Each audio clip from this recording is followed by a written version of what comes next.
Yamado dun sa moment na yan. Pero bago natin puntahan ang ating mga hero drafting dito sa larong ito ay mapa muna ang ating titignan. Ano kaya ang random draw na lalabas dito? Huwag mong sabihing expanding rivers na naman. 3 games na nating nakita. Ito, fourth game is Pang-apat na ito kung sakaling expanding rivers na naman. Bakit mo kasi yan eh? Minanifest na naman eh. na manifest. Pare ko'y tatlong games na natin nakita ito kanina sa match ng Falcons versus Smart Omega. Pero mukhang expanding rivers na naman po ang ating makikita para sa Game 1 ng Twisted Minds kontra Team Liquid Philippines. By the way, this will be Team Liquid Philippines on the red side, blue side para sa Twisted Minds. Tatanggalin na yung Fred Rin, pati yung Lancelot. Ang yung Sushin na madalas din pinipick sa blue side. Very early chip na ban din mula dito sa Twisted Minds. Ngayon, ang palaisipan is ano yung first pick? Without the Lancelot, without the Jushin, ano yung mga top-notch dito na priority picks? Backsha for sure para sa Twisted Minds. I just hope and pray. Sana hindi Angela. Sana hindi Angela. Well, nakakita na tayo ng marami-raming Angela games dito sa loob ng ating liga. To be exact, I think around 4 or 5. And lahat yun hindi panalo. And I believe for Twisted Minds, yung last time na nakasama natin sila with Omega, that's 2 Angelas for Sean. Yes, at hindi talaga Wala gumana. talaga, oo. No, parang hindi naman natin sinasabi na hindi gagana ever. Pero ang sinasabi natin ay para bang hindi pa ata nahahanap yung tamang timpla. Yep. So for Twisted Minds, how do you start the brew?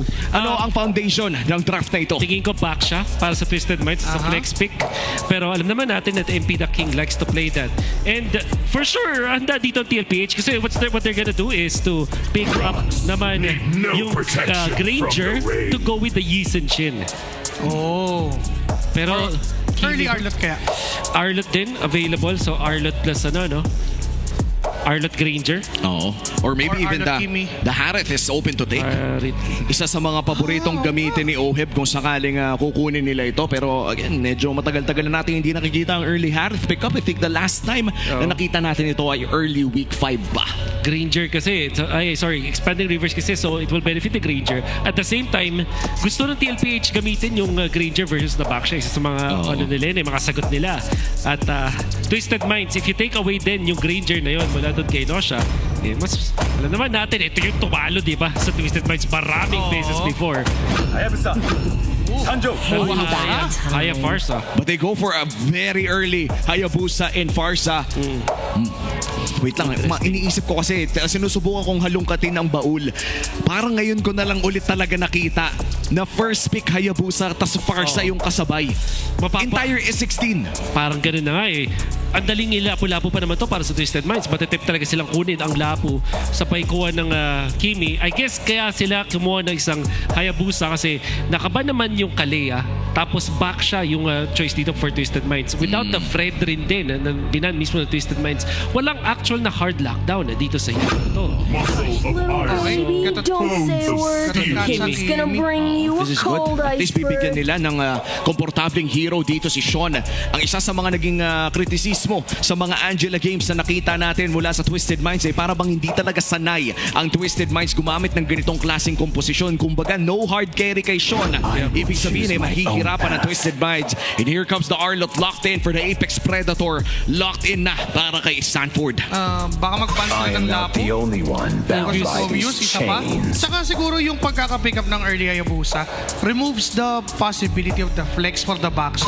Baka kasi mag-joy pa yung Twisted bigla. Suffering. Good pa lang the Granger, by the way, mula dito sa Twisted Minds.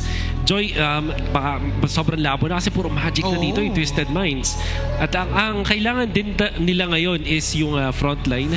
Ngayon na wala na yung pinili nila Gatot Katcha, hindi na potential na mag-grack pa itong Twisted Minds. In fact, DLPH, baka nga sila pa yung mag-grack sa mga ganitong senaryo. Parang ibang-iba pala yung timpla no, sa game na ito. Kung tutuusin yung Grak kanina, napakataas ng win percentage. Pero ngayon, nagkakaroon na ng mga blocks sa draft pa lang mismo. Yep. And with that Phobius ban, mukhang magiging mas maganda ang laning phase ng Arlot na ito. Men, guaranteed na maganda yung laning phase ni Sanford dahil sa dalawang bats na ito. Kahit kahit blue. CC na lang yung hihirap sa kanya. CC na lang kasi yung Yura mahirapan. Makikita naman natin na parang kailangan na mag-double down nga ng Twisted Minds onto control. Kasi parang di kaya ng gatot katsa lang no? Kapag ang CC ay ang pinili dito ng Twisted Minds, ibig sabihin, magiging free yung fire sa dito to deal the damage, hindi siya masyadong contested. I believe the Twisted Minds are much better off kung iba yung damage output nila. So, good ban on the Harit as well. Wala dito sa Twisted Minds. So, TL, ano matitira sa kanila? Mga mapanata na naman itong mga tropa natin sa TL. Carry against Baksha is good. Pwede. Siguro last pick na nila yung JP Hero. Oo. Pero kung what if kumuha sila bigla dito ng CC tapos ilagay nila sa Rome yung Arlot? Then suddenly you don't have XP lane options anymore. Para dito sa Twisted Minds, parang mapipilitan ka mag-Uranus in a game na hindi mo naman kailangan ng Uranus, ay ng Uranus. Trisla, may ganun pa. Parang babalik ka sa... Pero hindi parang kukulangin sa damage pag nag-Trisla. Kulang, kakapusin talaga sila dito. Back siya yung jungle of choice. TL, Hylos is so good. Pang-tangke din talaga. Twisted Minds. Although may factor naman ng back siya for the anti-heal. That could play an important factor here later on. Ngayon, ng Twisted Minds, baka sila pa mag-carry dahil yun yung prop dito ngayon sa isang high loss. Para sila na damage. And then, if you're looking for XP, CC na lang talaga. Lalo na, high loss na yung pinili. No option na to. Parang kung hindi ka pa mag-CC dito, I feel like the Uranus will be pretty much forced. Kukulangin nata sa damage. You kinda do need the CC for the DPS. At kung yung carry nga na nasabi mo ay kukunin dito, one of the best answers para sa isang high loss. Historically, even like a year ago, nung usong-uso yung high loss, hard carry talaga yung sagot. Pwede kaya sila mag-Moskov dito para hard carry. Kasi yung thing with carry is it's good. Pwede niyang i-hold yung ground niya against Hayabusa with the wind of nature, tapos meron siyang high loss. Pero ang hanap kasi ng Twisted Minds yung talagang tatapos ng laro for them So it's going to be the Moskov. Ngayon, para sa TL, ano ang Nathan talaga? Ito yung pangtapat sa sa Moskov Or Bruno, mga ganon. Obsidian na kaya. Obsidian na ba? Kapon pa natin binabanggit yung pangalan na hindi lumalabas, tumigil na lang tayo bigla kanina. Pag pinik ni Oheb yan, Please. Oheb Siege. Oy, Ang bilis ang bilis mo dun Wala lang, naisip ko lang. Paninig mo na yun Parang ngayon lang ba talaga dumating yan? Ngayon lang. Claude pa rin. Okay, the answer is Claude. Pero parang ito ata yung favorite na vengeance target ng isang CC. Yes, that's right. Magiging effective yung mga blade armors dito para sa Twisted Minds eventually. To be fair, di naman natin din pwedeng i-discount yung fact na itong Claude magiging okay laban dun sa mga heroes like the Baksha and as well as the Gatot na walang hard lockdown talaga. They don't even have a knock-up na pwedeng mag-cancel dun sa ultimate nitong si Claude. So kapag nagkaroon na ng Trinity, itong Claude, it's gonna be okay. I think this is a pretty even draft. Gusto ko yung decision ng Twisted Minds na imbis na mag-safe pick na carry, ni-risk nila dito sa isang Moskov. Kumbaga yung 50-50 ginawa nilang high risk, high reward na lang. And yan naman talaga ang identity ng mga rookies natin, yung mga gigil na may patunayan, yung mga gigil na manalo. But up against the MSC 2025 champions, magiging mahirap ang road na itatahak dito ng Twisted Minds. Welcome to game number 1 of this DLPH versus na nagkita ang mga ito, umabot tayo sa sandamakmak na mga laban, napakatakas ng kill count. Ganun pa rin kaya ang ating makikita dito. Mataas yung chance kasi for Team Liquid Philippines, nandyan yung Arlot ni Sanford. Mainly yung value nito ay para sa setup or initiations. Para naman sa Twisted, yung Kimi tsaka yung Moscow, parang by the time na maging online yung dalawa ng sabay, medyo kill after kill agad yung hahanapin. Yeah. Will be overloading the damage at itong si Sean at si Kaloy already. Checking kung saan yung movements dito ni Karltzy. Meron bantayan ni Daddy JP. Hindi masyadong nag-overcommit. Sanji, interestingly, dumalaw lang dun sa may bottom lane. Para itong siguro tumulong. Kasi CC versus Arlot, talagang CC sided. Especially no level 1 kung saan you kind of have to make a choice. Either kukunin mo yung first skill for, let's say, long range minion taking. Pero kapag nag-second skill ka may against sa CC, that's borderline suicide para dito kay Sanford. Pero mukhang nandito na nga tayo sa punto na kaya nang pumalag ng isang Arlot. At level 2 power spike, konting hininga yan. Sakit na. Na-speed up misery papapunta dun sa crab. That could could have been a good hit para kay Nosha pero di niya na rin tululoy kasi may sumilip na Sanji eh. Yeah. So, interesting yung naging first set of items dito si Nosha. Opted to go for early boots. So, siya dito, early warrior boots ang kanyang kinuha. Whereas si Oheb, no boots, more on attack speed yung kanyang kinuha. Twisted Minds actually, or Nosha, ang technically nananalo sa lane na yun. Oo, and so far, no, with the expanding rivers, mukhang gagamitin ito ng TLPH para magkaroon ng area and coverage against that turtle. Kakabit man yung quad shadow. Hindi ito gagamitin ni Karltzy. Twisted Minds ang may hawak ng pagong at mukhang ibibigay na ito ng TLPH. Mukhang i-give up na. Naging call na ibigay na yung turtle dahil din walang shadow at that time si Karltzy. They don't wanna risk yung pagpasok niya na siya pa yung mahuli. Uy! Very aggressive SOD as well. Mula dito kay Nosha, no? Paano kaya kung naagaw pero mukhang magkakaroon ng malaking laban dito sa may batang top lane. JP and MP the King. Yun talaga yung force. Kaso ka lang doon sa baba, may final slash and Lansu will go down. That's 3 members from TLPH. Ang importante doon, isang wave ng minion yung madedinay nila kay Lansu. Kasi pagkakapatay nila, parating pa lang yung minion wave dun sa may bottom lane. Bukod sa makakuha sila ng outer dirt energy shields, about 70% yung nakuha nila. Ay, nakakuha sila ng isa pang kill at nadinayan ng gold itong si Lansu. At yun yung masakit, no? If you're a Exactly. CC, gusto mong makalabang ka sa lane. Di tatama ang AOG, pero yan na, Kaloy! May nahuling alang doon and it's gonna be Sanji falling down to the hands of Sean. Maganda sana yung idea na kapag bumunggo, saktong may AOG pero naiwasan ni Karl. Kaso nga lang si Sanji ang namatay. Well, yan na yung signature Sky Piercer first item ng Kimi ni Sean. Bukod tanging gumagawa niyan sa MPL. Sa ngayon ay siya. Yep. Anyway, parang tiwala talaga sa kanyang sarili at sa kanyang tropa. At kanina ko pa binabatian itong pathing, jungle pathing coming out from MP the King. After yung makakuha ng isang turtle, iniwan niya itong kanyang orange buff. Pero ang kanyang ginawa is to invade. Kumuha siya ng isang clamor dun sa may top lane, kumuha ng Rock Ursa, and some of the other jungle invasion, yung mga mini invasion lang na ginagawa dito ni MP the King. Ang naging resulta is pantay sila ng gold, pero lamang ng level itong si MP the King. So bakit nakapantay ng gold? In fact, nakakakuha ng konting lamang dito si Karltzy. That's because of the assist na nakuha sa bottom lane. Pati na yung outer turret energy shields. Now MP the King goes in. Si JP ang binunggo. Magpapakita lang sa jungle camp ni Karltzy. But nandiyan si Sanford doing some vengeances pero hindi nila itutuloy yung engagement. Sa turtle na lang sila magagawa ng aksyon. Both junglers have the retribution. Magandang pwesto dito ng Kanoy. Pero mukhang naghahanap si Sanford ng potential flicker play. 10 segundo pa before that flicker. Pero hero muna ko! Lagot si Daddy JP. Mawawala na ng bigla. Ngayon yung pag-contest ng Team Liquid ay hindi na yata susubukan. Pero Karltzy goes in. Hugisado kaya sa kanya pa. Nakunta yung turtle. Ngayon tatakbo papalayo pero humahabol at Twisted. Nandun nga lang yung crucial stun mula kay Sanford at kay Sanji buhay. Ang ibang members ng TLPA. I wish we could see that again. Hindi ko na malayan. Parang ninja talaga si Ninja Karltzy. Paano niya naagaw yun, pare? Gumamit siya ng kanyang ultimate at habang malapit si MP the King, hindi naka-retry si MP. Ganda sana ng taunt na yun. JP nga lang Revitalize. tamang pagkoto. Revitalize ay ginamit. Sinasalo lahat ng damage. Nahihirapan ang Twisted Minds na palambutin ang tigbalang ni Daddy JP.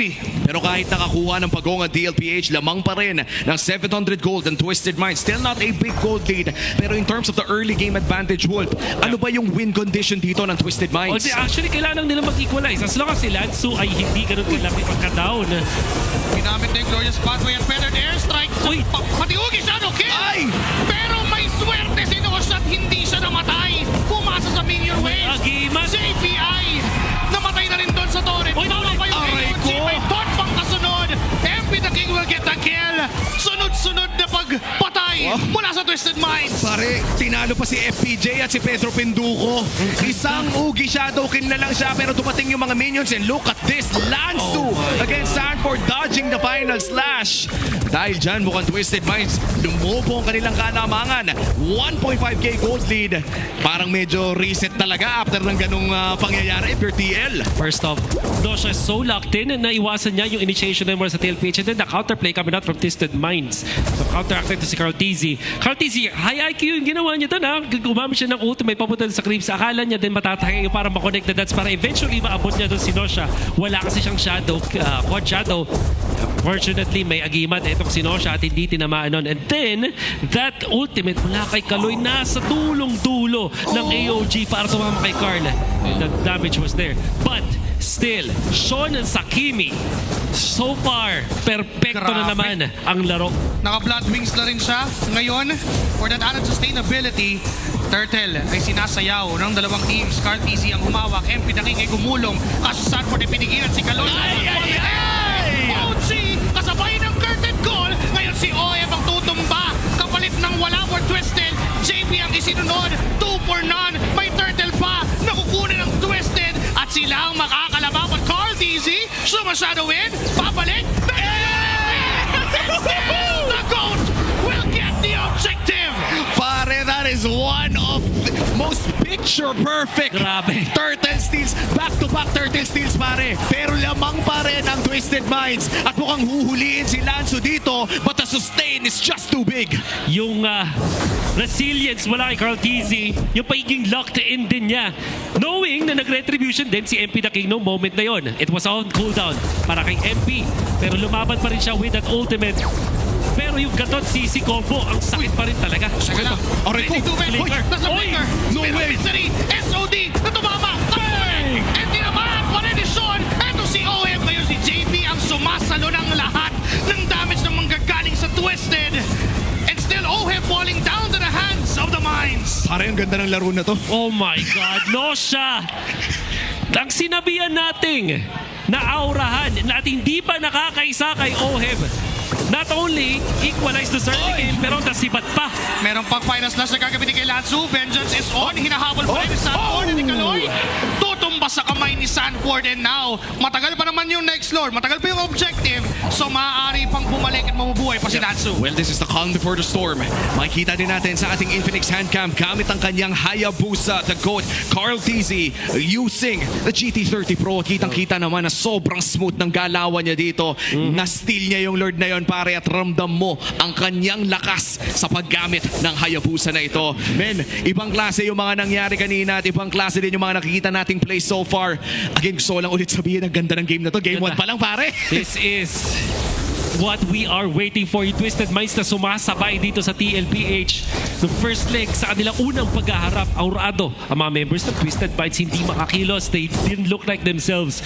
Pero ngayon, na meron silang Kimi, talagang nakikita natin komportable Twisted Minds. Napakaganda ng savage method na yun. Unti-unting babagsak ang buhay ng mga members ng TLPH. Sanford's gonna go down. Kalay may AOG pa doon. Glorious Pathway ay ginamit para makatakas sa sitwasyon, and it's Oheb na manggagaling sa taas kasabay naman ni Nosha. They are preparing for this Lord take. Oo, yan na nga. Unang Lord ng larong ito. Kanina pa hawak ng Twisted Minds ang kalamangan. Sa larong ito, JP, nahanap na nila. Rekta na rin sa snare. At mukhang yung SOD! Tumama pa yun na manggagaling kay Nosha. Pero di naman na-utilize all to get JP on the process, removing the contest from Team Liquid at libreng objective, libreng Lord for Twisted Minds. Look at this, Twisted Minds going on from a spectacular early game. Nirekta na nila. Nanakaw man yung back-to-back na turtle na yun. Ay sila pa rin ang nakakalamang with this Lord. Oh, wow! Better airstrike na sabay ng slash. Nosha. Si Nosha sumubok na mabuhay, pero di na siya mabubuhay sa kamay ni Sanford. Ganda ng mga combo naman from TLPH. Of course, that's Sanji nailing the combo against Nosha. And Sanford dineliver na naman for that alley-oop, eventually taking out etong si Nosha na kanina pa din napakaganda ng ating laning stage. And then eventually the mid game for Nosha is pretty good. Almost sa kanyang Trinity, hindi naman din napapalayo dito sa farm ni Oheb. The 0-2 and 0 with the Flood. How the tables have turned para sa Twisted Minds. Nagamit nga lang yung Ugi Shadow Kill ni Karltzy. Sanford, Ayun na ay! naman. Pasa ni Lanzo yung final slash, pero dun sa gitna may nangyari palang laban. JP sumasalo, Sanji nga lang, naipit sa gitna. At hindi na siya mabubuhay pa. Sanford kasabay niyang tutumba. Ngayon yung Lord ay buhay pa. Puputok yung Holy Defense, makiklear yung Lord. Pero yung top lane pwede isunod ng Twisted. Kitang-kita mo ngayon yung investment, yung early investment ng Twisted Mind kay Sean. 8-0 on this game. Glorious pathway na gamit na rin. Gusto na nila yung inhibitor turret ito, pero MP the King hindi pa naman bumabaga. Oheb with the blazing to win. Ako si Karl! Si Karltzy ay na-stun, pero buhay pa rin naman. Oheb ay sumasunod ng pass. Sago-sago mula kay Sean. At masakit na yung damage. Tinamaan pa ng root, pero madidefend nila ang inhibitor turret. Whew, nice defense. And how about that? Sanji, kanina under fire from Twisted Minds. Alam niya na wala ng stun or taunt etong si Kaloy. Kaya naman, ginamit na niya yung ultimate niya kahit nasa harap niya yung gatot kacha mismo. At ang kanyang target, only Nosha. That's why hindi rin nakakuha ng inhibitor dito Twisted Minds dahil napatumba agad nila dito yung Moskov na turret hitter. And that is because of Sanji. Eventually ay napatumba pero nagawa naman yung trabaho na kailangan niya. Still though, malaki pa rin ang lamang ng Twisted Minds. Let's talk about Lansu. Dahil 2 beses ko lang nakitang dinudge niya yung final slash ng Arlot by actually being on top of the Arlot. Di ba pag magkatabi kayo, hindi natamaan ng final slash? 2 beses niyang ginawa yun. Oo, ang ganda ng micro ni Lansu against Sanford. No? Talagang wala nang nagpapa-aura sa larong ito. In fact, 3.5k nang ang kalamangan dito ng Twisted Minds. And so far, looking at our Infinix in-game equipment, kumuha na rin ng Wind of Nature dito si Sean on his signature Kimi at this point. At mukhang papunta pa siya sa kanyang DHS build. Isa sa kanyang mga paboritong i-build dito sa Kimi na ito. Sobrang laki ng agwat niya against Sanji. I believe that's 2K? Almost 2K gold lead. That's right. And 8-0-0 pa. Sobrang makasarili nung Kimi ni Sean. Pero kung yun yung gumagana para sa Twisted Minds, for the No longest time, assist. lagi natin pinag-uusapan eh. Parang si Sean yung mid lane na parang pinaglalaro biglang hyper carry. Siya yung carry mid lane atin. Tapos si Kaloy, 008. Oo, pre. Ganyan ang galaw. Diba? Yun yung perfect combo. Kaloy Sean combo. This time yung Lord ay sasayawin lang. Nandyan si Kaloy, sisilip dun sa bush. May 3 miyembro siyang nakita, 4 kasama si JP. Tinalian na. Kasama si Oheb, Curtin Coleoc. Hindi tumama yung combo na yun. Glorious pathway, papalayo at papatras. Wow. Karltzy, naghahanap lang ng perfect timing para pumasok. Nandun yung FLS, like ginamit na rin. Lansu, sumalo. Pero si Sanford ang unang tumumbaw. Gisano, clear and away of nature from Sean to deflect that damage. Grabe. JP is low. Dive ng mga members ng Twisted. Ay! Go! Tinamaan! May shadow! Inabawan! Pero pagbalik sa nakaraan ay hindi na siya mabubuhay. And it's Sanji alone. Kasama naman si Oheb na nanggagaling pa sa base. Pero mukhang yung Lord ay pwede nang Sanji! So Sanji with the Rosal. Nagkata sana nung dash ni Nosha. Pero inabot pa rin ni Sanji ng Ako. kanyang Predator S. Bird cam. Kinahabol siya ngayon ng mga Oh, members the ng traction. Twisted. No traction pulse connecting. Oh Pero my inabot ng God. second. And this time, Sanji will fall down. At mukhang tuloy pa nga ang laban. Si Oheb ang nananatili for Team Liquid Philippines. Pero nandyan na rin naman si Sanford. Agharang babalikan yung Lord for Twisted Minds. Pero tignan mo, lock build na by Lock build 14 minutes. Dito si Sean, 11-0-0. Yan ang KDA ng killer hyper carry Kimi na ito. Pang 11 ka sa listahan ng Skypiercer ko, sabi ni Sean. 11-0, the Sean game that we've seen mula sa Twisted Minds. Hindi man lang mahawakan ng TLPH kahit si Karltzy tagot na Wind of Nature ng isang Kimi na mid laner ng Twisted Minds. Not to mention na 3K na yung gold lead at patuloy lang tumataas at lumulobo. And this time yung Lord ay ni-reset na ng Twisted Minds. Hindi nila kita si Karltzy, so talagang tamang hinala dito ang mga members ng Twisted Minds. Pero pumasok doon, nakita si Nosha. Nandun naman si Wind of Kaloy Nature na yun. para pagsaluhan yung Ugi Shadow Kill. Pero enough yata para mapauwi si Nosha pero hindi. Wow. Bumalik lang yung buhay about 50% at lalaban muna ulit ang Twisted. Ipaburst na nga ata nila ang Lord na ito. Sino makakapag-secure? It's Karl! Siya pa rin ang makakakuha ng objective na yun. Ngayon nalaman na lang at Twisted at maghahabol. Si Sanford ang naiwan. Pero may AOD pinitawan na hindi tumama. Ngayon tutuloy pa ba? Kasi nandyan pa si Lansu. Karltzy with a shadow. May aabutan ba siya? No sir. At atras ang dalawang teams and it's the LPH with a crucial Lord take. At lamangan sa kill score ang Twisted Minds. Team Liquid naman na nakakalamang sa mga objectives. And now with this Lord push, ano ba yung mga kailangan? Ano yung checklist if you are TLPH? Well, they have to group up. At nakita natin dito sa TLPH, they're really good at that. Yung kanilang pwestuhan dito, yung problem solving ng TLPH ay top-notch. Nakita natin si Sanji na kahit 3 deaths sa talagang lugi na dun sa kanyang tapat na pressure niya si Sean. Actually, forcing Sean na mawala sa pwesto ng Twisted Minds at hindi maka-free hit dahil dun sa kanyang uncanny na movements. Sanji held on dun sa long bush dun sa may bottom lane. Nag-pop na kanyang ultimate at actually naiwasan pa yung initiation ni Nosha dahil nagulo at nasargo yung pwesto ng Twisted Minds na hindi nakapag-lordan sa Twisted at nakahanap pa ang TLPH na magandang red trip. And now Twisted Minds on the defense. Yung Lord ay nangangalahati yung buhay dito sa may bandang ibaba. May flicker dito si Sanford. Pwedeng manggulat. Nandiyan ang angulo. Nagamit na ang Feather Airstrike. Pero matutunan muna yung Lord. Oh my Si Sanji ang hinanap nila. Pero mukhang makakatakas naman ang Team Liquid Philippines. Tuloy ang kanilang push. May minion waves pa sa taas at gitna. Magre-ready ngayon ang TLPH for another round. At doon sa gitna yata magiging target, Oheb ang nagpapakita. Pero hindi na napama yung taunt mula kay Kaloy. Kita rin sila ng vision mula doon sa sentry ng Twisted Minds at aatras ng Team Liquid. Lang naging close TLPH. Nahawakan nila yung lamang for a little bit. Twisted Minds with the defense. Pero 17 minutes into this game, break even tayo. And who would have thought na ang pinakamayaman na player dito sa Twisted Minds ay yung mid laner nila. Oo. Na Kimi, luck item, baka nga ibenta na rin itong boots eventually.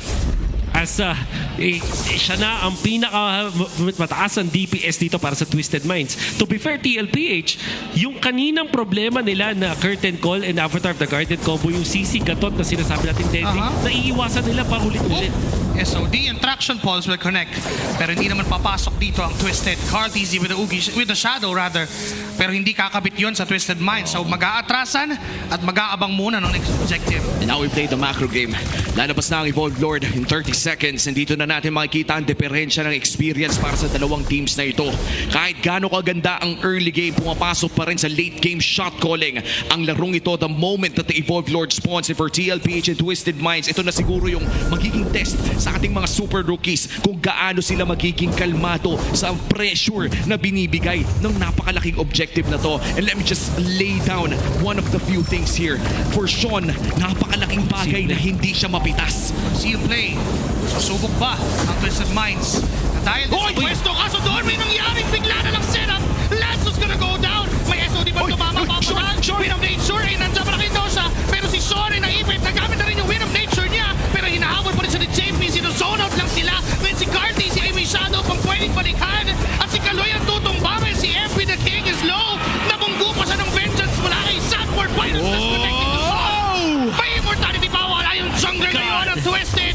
And the Lord is on to the hands of the LPA. Sean ng play. Pumasok ulit. Nandiyan yung mga sipat. Toto pa si JP. Toto pa si Oheb. Immortality pop. Ngayon tuloy pa rin. And double kill for Nosha. Nandiyan pa si Karltzy.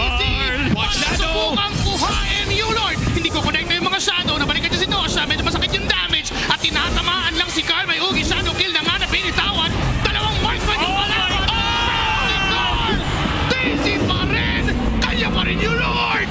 Pero wipeout ito for the side of Twisted Minds. Na 10 segundo para dito kay Sanford. May waves dito sa may bandang gitna. 15 seconds para kay JP and Sanji. It's the Apex Predator kontra sa 5 ng Twisted Minds. Dalawang marksman to. Kakayanin ba niyang tumipensa dahil tatlo yung kalaban niya. May final source na ginamit. Traction pulse pa. Low na Sanji nangyari. buhay. At babagsak na ngayon. Buhay na si Sanji. Buhay na si JP. Buhay pa rin ang Cavalry. The final slash to save it for TLPH. At ngayon magagamit pa nila ang kanilang Evolved Lord. Now Twisted Minds on the defense. Ano ang kailangan nilang gawin? What a game! Ang kailangan gawin dito ng Twisted Minds ay clear yung Lord sa may top lane. I-make sure nila dito na protektado si Sean kasi alam ng TLPH wala ng immortality na available for Sean for a few more minutes. That's why they're making the play to stop! Nandiyan si JP. Lord Palway nagamit. Better na sa akin ng jump. Pero may reload sa likod para bigyan. Si Sanji ngayon si JP ay nakinipip na rin. Pero Oheb with a winter ground blazing to it. Pero walang damage. It is a double kill for Sean. Making it 3 dahil tutumba pa isa-isa ngayon ubos ang team 2. Pero ang Apex Predator ay kailangan ulitin yung play na iyon. It's the Apex Predator kontra sa 5 ng TWISS. Kanina 3 lang yung kalaban niya ngayon. 5. Kakayanin bang dumipensa? Pumasok na may final slash pa pero di na siya. Iindahin pa. Twisted Minds ang makakakuha ng unang laban. And what a start for the Super Rookies of Season 16. Game 1 ay mapupunta sa kamay ng Twisted Minds. Put respect on his name. Sean, 18-0-3. Laban sa champions ng MSC. What a game. Grabe. Insane, man. Game 1. This is game 1 of this best of 3 series, and look at the super fan reaction cam. The Twisted Minds community, ang minds na nanonood ngayon dito sa MPL Arena ay napakasaya nila matapos ang pagkapanalo ng kanilang kupunan. And who wouldn't be so happy about My that? God. MSC 2025 champions, nakipag-microhan kayo, pare. Men, first turtle pa lang microhan na yung laban sa mga steals ni Karltzy after the very last moment na kung saan yung mga decisions ng dalawang teams almost perfect for them pero nangibabaw pa rin yung kayang mag-execute ng mas maganda. And here's our Game 1 MVP, Sean, on his signature Kimi pickup. Game 1, pinakita niya agad ang isa sa mga masasabi nating most successful na heroes niya with the Skypiercer pickup level. Ito yung pinagmamalaki pa niya sa live stream niya, pre. Oo. Binibenta niya yung sarili niyang strat, pre. Tinanong sinabi niya, pre, magkikimi ako. Magsa-Skypiercer ako, first item. On a random Tuesday, pare, kinikwento niya sa live yun. This will be remembered as the Sean game.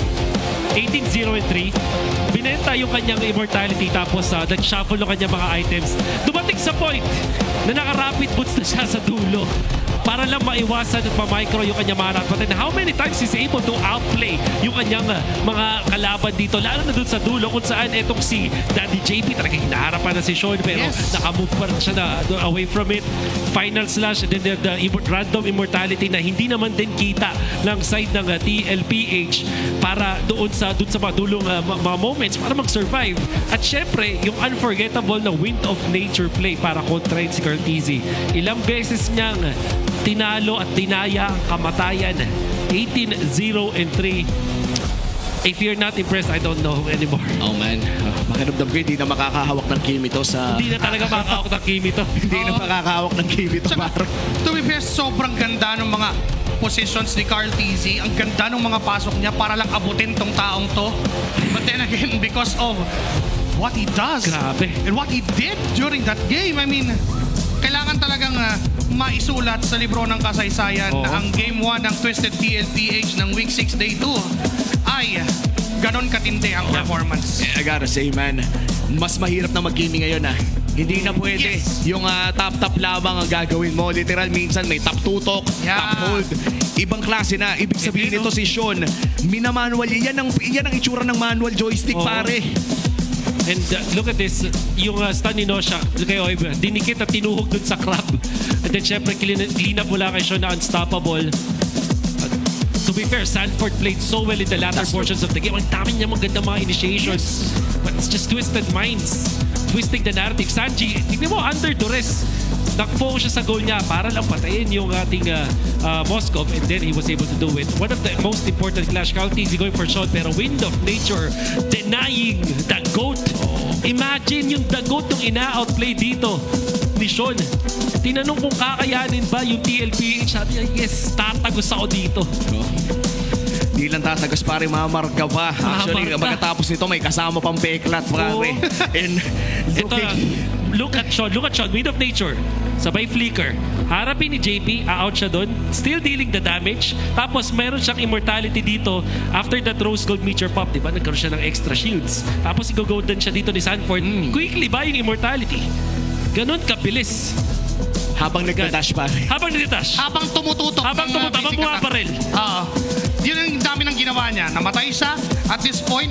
Pero ito na yung 2v1 moment with 2v1. Karltzy. Although, That's right. well, syempre, Karltzy with the retry, siya pa rin makakakuha niyan. But after that, Pinlano din ni Nosha gumamit ng kanyang SOD. That's ginamit ulit yung wall. To be fair, Karltzy played this at calculated this so much. Yung balik ng buhay niya dito, sobrang bilis. At syempre, may entry siya. So yun talaga advantage siya. How about that Sanford? Wow. Focusing on minions muna for the defense.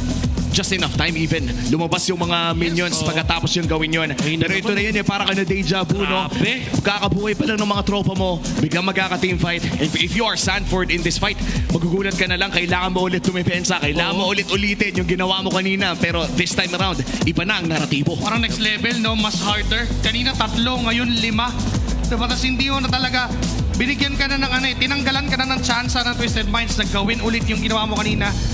And what a game. What a Really game. a game. 20 minutes and 49 seconds. It felt like it was 40 to wow. 45 men. Pre, hindi na. Alam mo, simula pa lang ng laro na to, 5 to 8 minutes, ulit na natin sinasabi, ang ganda ng game na to. Ang dami nangyayari. Nagkakapalitan sila, nagmamakruhan sila habang nagmamakruhan. Twisted Minds, TLP, kung hindi ka pa nag-enjoy dito, if hindi mo na-enjoy itong Sunday night MLBB na to, There's something wrong. may mali pare.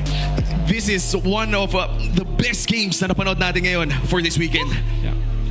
Gonna go down the history. Tingin ko. Sa mga most memorable to kasi ngayon lang tayo nakita ng isang 18-0 na game mula sa mid laner na naging winning play tapos close fight.